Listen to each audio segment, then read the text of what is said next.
தலைவன் தலைவி right and soup. ஆனா அரசியல்னு பார்த்தேன், குடும்ப அரசியல். இது குடும்ப அரசியல்ன்றதால தான் அந்த தலைவி வச்சுக்கிறாங்க. தயவு செய்து டைவர்ஸ் வாங்கினவங்க யாரா இருந்தாலும் சரி, ரெண்டாவது பொண்டாட்டி கூட சுத்துறவங்களாலும் சரி, தயவு செய்து கிழிச்சிட்டு பொண்டாட்டி கிட்ட போங்கடா சாமிங்களா. ஏன்னா அந்த முதல் லவ் தான்டா, அந்த முதல் காதல் தான்டா.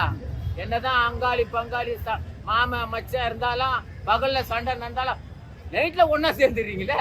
ஓப்பனிங்லேருந்து ஒரு ஃபினிஷிங் இருக்கு. யோகி பாபு தான் மெயின். இந்த கணவன் மனைவிக்குள்ள இந்த கண்டென்ட், அந்த காமெடி போடுறது எல்லாரும் சிரிக்கிறாங்க. நான் கடைசி லாஸ்ட்ல நான் சிரிச்சுட்டேன். திருப்பி அடிச்சுக்கிறாங்க, திருப்பி எனக்கு கண்டென்ட் வருது. யோகி பாபு படத்துல காளி வெங்கட் எல்லாருமே பக்காவை நடிச்சுக்கிறாங்க. எல்லாம் ஒரே ஒரு சொல்றேன், கணவன் மணி அடிச்சுட்டு விளக்காதீங்க. புரியுதா சொல்றது? அது என்ன எழுதுன்னு தீர விசாரிங்க. எதுக்கு சண்டை நடக்கும் முதல்ல விசாரணை பண்ணுங்க. புரியுதா? அது போலீஸா இருந்தாலும் சரி, கோர்ட்டா இருந்தாலும் சரி. புரியுதா? இல்லற வாழ்க்கை நல்லற வாழ்க்கை தொலைச்சா வாழ்க்கையே தொலைஞ்சா மாதிரி. அதுதான் மெயின் இந்த கதை.